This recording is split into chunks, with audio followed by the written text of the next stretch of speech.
বন্ধুরা, বেলায় থেকে বাড়ির দিকে যাচ্ছি। এই যে একটা রাস্তা, এইখানে আসলে প্রত্যেক দিনই এমনই মনে হয় আমাদের দেশে কত সোনার ছেলে লাইল কাটে এপাশ থেকে ওপাশ থেকে, সরু রাস্তা বানিয়ে রেখেছে, যেতে বড় কষ্ট হয়, যেতে বড় কষ্ট হয় ওদের জন্যে।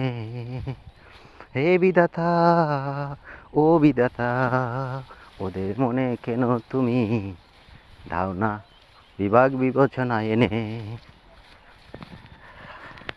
আমাদের দেশে আছে দুইজন সোনার ছেলে, দুই ধার থেকে আইল কাটে সরু বানায় রাস্তাটাকে। মানুষজনের যেতে হয় কত কষ্ট,